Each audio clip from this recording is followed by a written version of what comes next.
हम सभी जो है आगे दो चर वाले रैखिक समीकरण के बारे में पढ़ेंगे। तो दो चर वाले रैखिक समीकरण में जैसे कि मान लेते हैं कि समीकरण जो है a1x plus b1y plus c1 is equal to 0 है। दूसरा जो समीकरण जो है वो मान लेते हैं a2x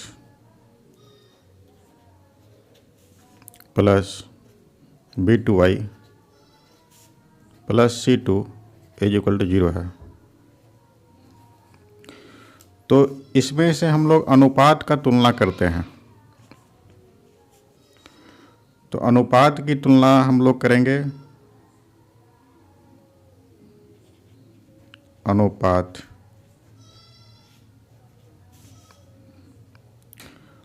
फिर उसका ग्राफीय निरूपण क्या होगा वो जानेंगे।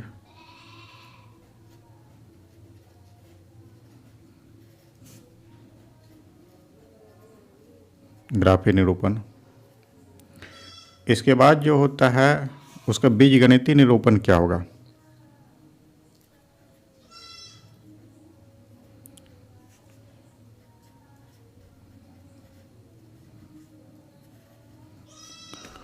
ठीक है, तो इस तरह से हम लोग देखेंगे इसमें से।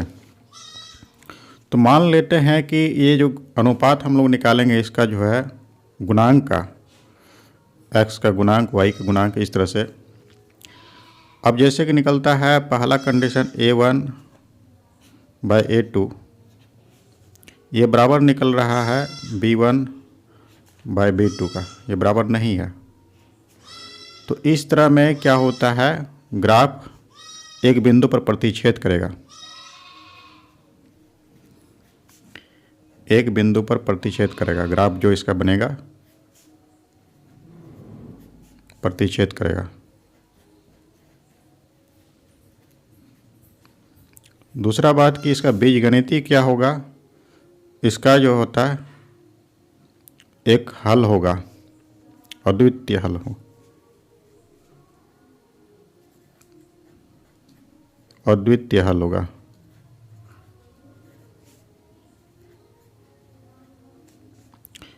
एक बिंदु जो है पर प्रतिच्छेद करेगा। इस तरह का जो समीकरण होगा उसको हम लोग संगत कहते हैं, संगत हल। दूसरा नंबर में क्या है कि जैसे कि a1 बटे a2 इज इक्वल टू है b1 बाई b2 और is equal to c1 by c2। तो इसका जो होता है अनेक हल होगा और परिमित रूप से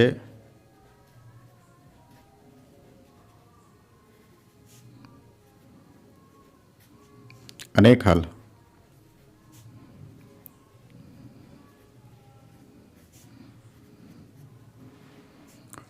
ठीक है, और ये जो है संपाती होगा, इसमें से ग्राफीय निरूपण लिखना था, तो ये संपाती होता है। संपाती किसको कहते हैं, जैसे कि ये एक रेखा इस तरह से, इसी के ऊपर में जो है एक रेखा इस तरह से होगा, इसे हम लोग संपाती कहते हैं। और इसको जो है असंगत, संगत ही कहलाता है, संगत, संगत हल। अगला जो है इसमें से क्या हो जाएगा, जैसे कि a1 बाई a2 है is equal to b1 by b2 और is not equal to c1 by c2। तो इसका जो होता है ग्राफ जो होता है वो एक समांतर रेखा होगा, दोनों रेखा आपस में समांतर होगा।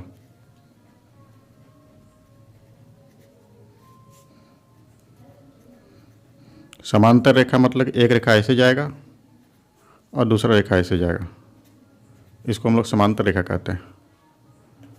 और जो है इसका जो है बीजगणितीय हल जो होता है, इससे कोई हल नहीं निकलेगा, कोई हल नहीं।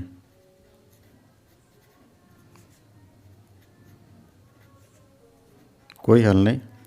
और इसका जो होता है इसे हम लोग असंगत, इस तरह का समीकरण को असंगत समीकरण कहते हैं।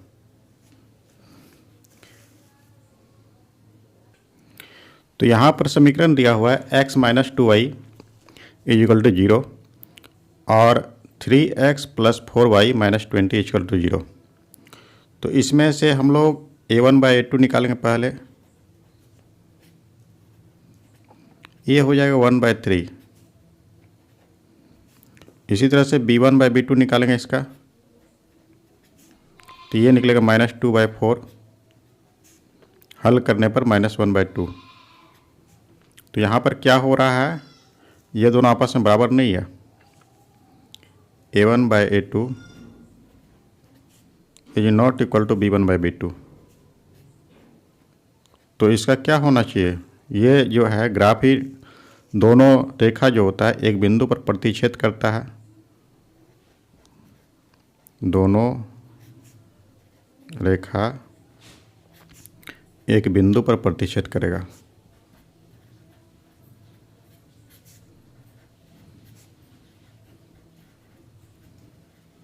प्रतिच्छेद करेगा, ठीक है। कहने का अर्थ हो गया जैसे एक रेखा ये है ऐसे और एक रेखा ये जाएगा, यहाँ पर प्रतिच्छेद करेगा। उसके बाद जो होता है इसका एक हल निकलेगा,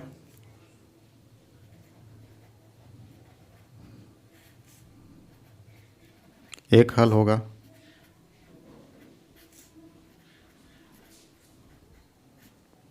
और इस प्रकार का जो समीकरण होता है उसे संगत कहते हैं, यह संगत होगा।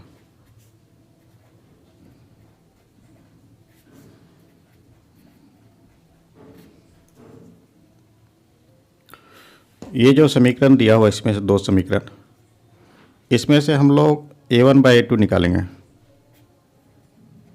ये निकलेगा 2/4, हल करने पर 1/2 हो जाएगा। इसी तरह से b1/b2 निकालेंगे, ये हो जाएगा 3/6, हल करने पर यह भी 1/2 निकलेगा, दोनों बराबर निकल रहा है। अगला जो है c1/c2 निकालना इसमें से, तो ये क्या हो जाएगा -9/18 हो जाएगा, हल करने पर यह भी 1/2 निकलेगा। तो इस प्रकार से हम देख रहे हैं इसमें से क्या हो रहा है कि a1/a2 ये बराबर है b1/b2 का और ये बराबर है c1/c2 का। तो इसका क्या होगा, अपरिमित रूप से अनेक हल होगा, इसका अनेक हल होगा,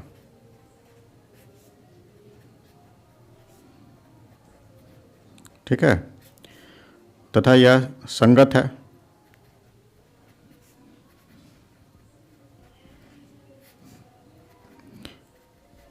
और इसमें से इसमें दोनों रेखाएं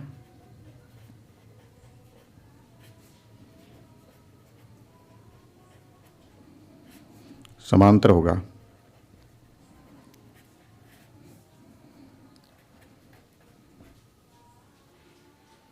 इसमें से जो दो समीकरण दिया हुआ है इसमें से a1/a2 पहले निकालेंगे, तो ये क्या हो जाएगा, यहाँ पर 1 है यहाँ पर 2 है तो 1/2 हो जाएगा।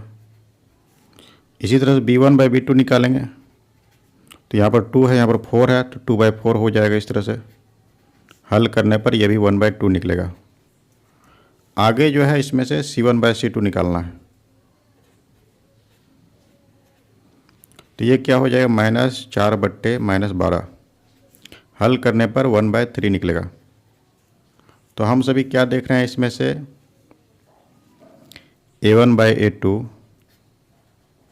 ये बराबर है b1/b2 का, लेकिन ये बराबर नहीं है c1/c2 का। तो क्या होगा इसका, इसका कोई हल नहीं होगा, इसका कोई हल नहीं है।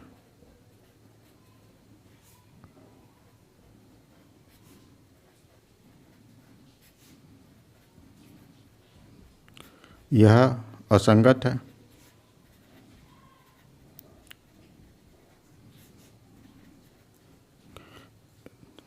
ठीक है, और इसमें दोनों रेखाएं समांतर होगा।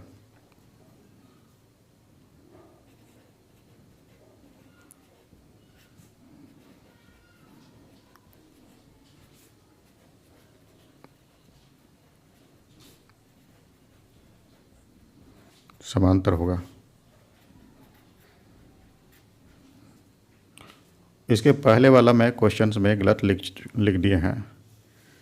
यहाँ पर जो है समांतर लिखा गया, यह संपाती होगा। यहाँ पर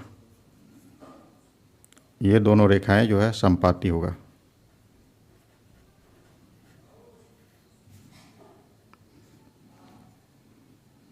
समांतर की जगह पर संपाती लिखेंगे। इसमें से कहा है कि आयत का जो है लंबाई चौड़ाई से 4 मीटर अधिक है। तो मान लेते हैं कि लंबाई जो है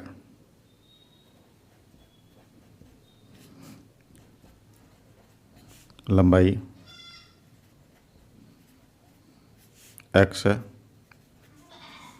और चौड़ाई जो है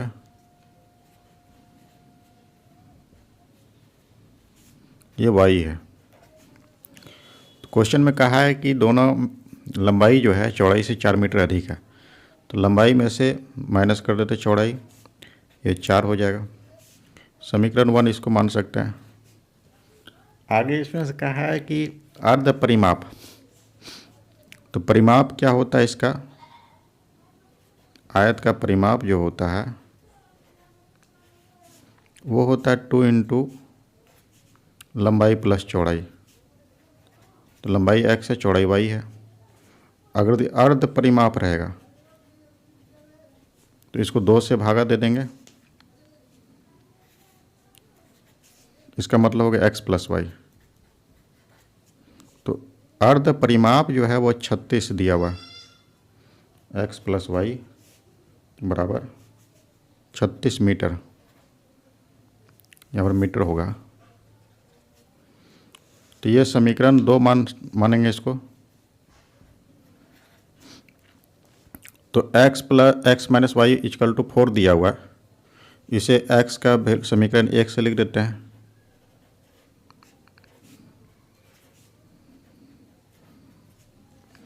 समीकरण 1 से x इक्वल टू क्या निकल जाएगा? इससे 4 प्लस वाई हो जाएगा। तो समीकरण 2 में मान रखने पर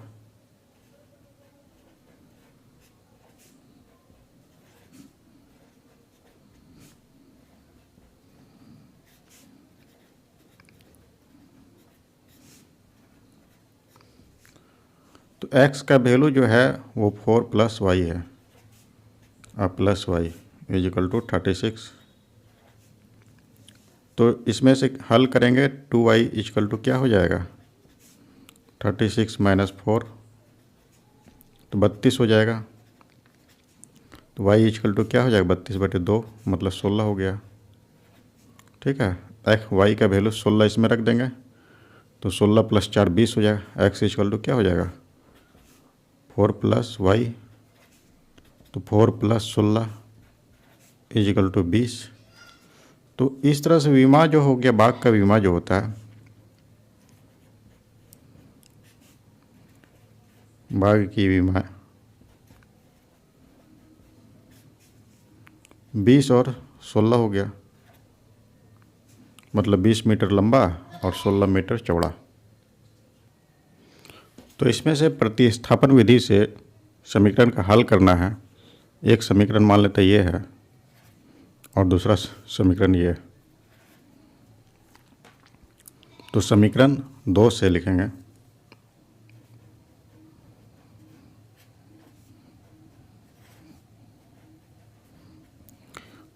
तो समीकरण 2 से x का वैल्यू क्या निकलेगा? 3 माइनस 2y। इस वैल्यू को समीकरण 1 में रखेंगे।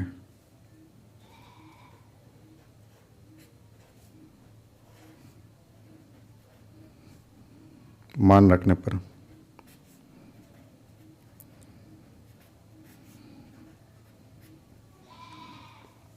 तो कितना मान रखाएगा, 7 है, x के जगह पर रख लेंगे 3 - 2y -15y = 2 हो जाएगा।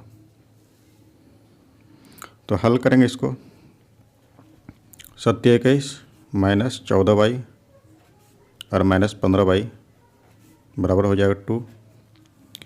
तो -29y हो गया, इसको 2 उधर कर देंगे, 29y और 2 माइनस ये हो गया -19 हो गया। तो y का वैल्यू इसमें से निकलेगा -19/29।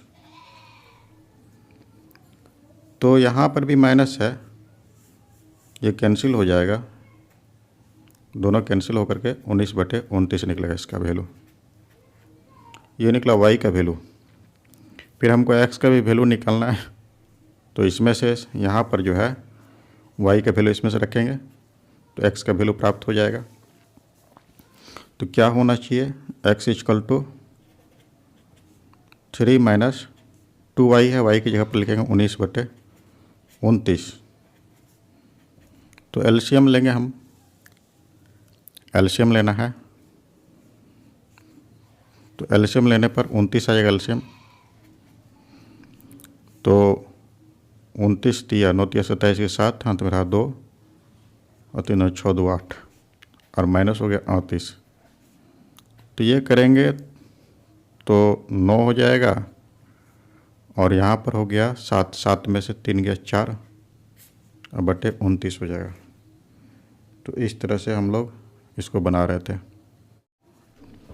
इस क्वेश्चन में कहा है कि 2 पेंसिल और 3 रबड़ का मूल्य 9 रुपया है। तो मान लेते हैं कि पेंसिल का मूल्य x रुपया है एक पेंसिल का, और एक रबड़ का मूल्य y रुपया है।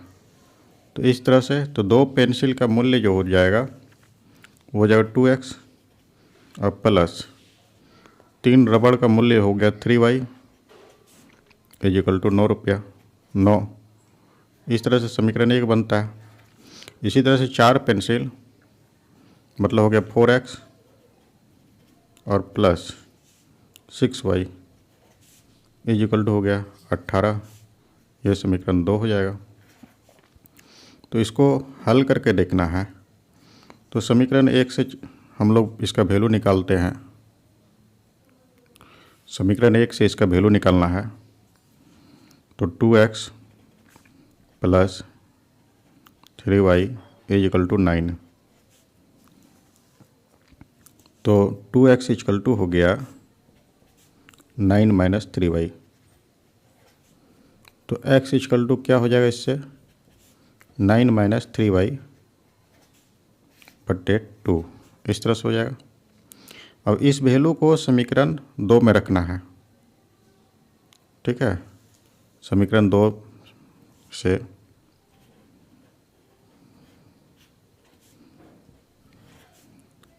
समीकरण 2 में इसका वैल्यू रखेंगे, ये हो जाएगा 4 और x की जगह पर हो गया 9 - 3y बटे 2 हो जाएगा और प्लस 6y = 18। कैंसिल हो जाएगा, 2 दूनी 4 हो जाता है। तो इस प्रकार से ये क्या हो गया 18 - 6y और प्लस 6y = 18। तो यहाँ पर तो कैंसिल हो रहा है, 18 = 18 निकला। तो इसमें से क्या हो गया, प्रत्येक पेंसिल और रबड़ का मूल्य को ज्ञात नहीं किया जा सकता। प्रत्येक पेंसिल तथा रबड़ का मूल्य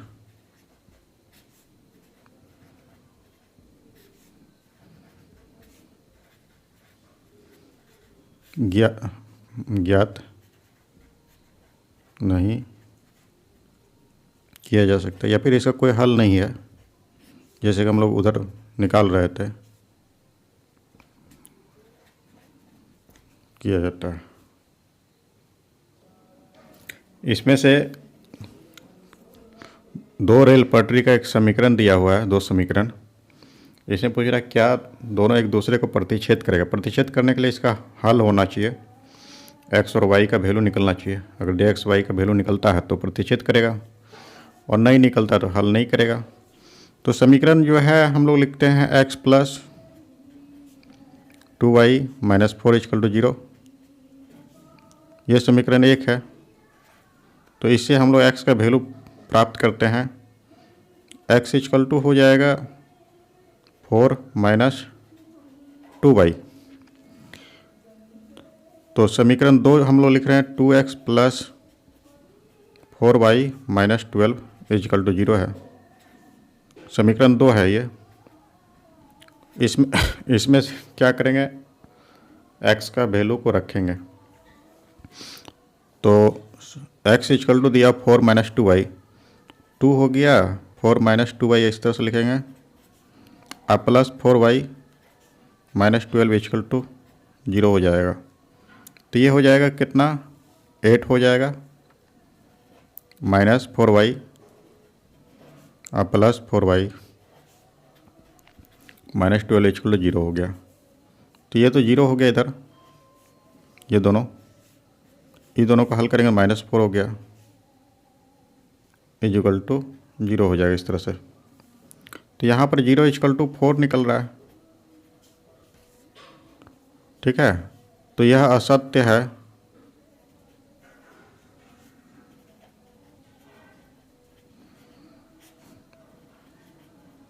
असत्य है तथा इसका कोई हल नहीं है, इसका कोई हल नहीं है।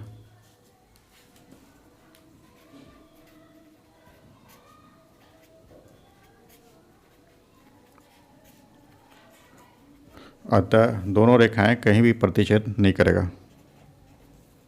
अतः दोनों रेखाएं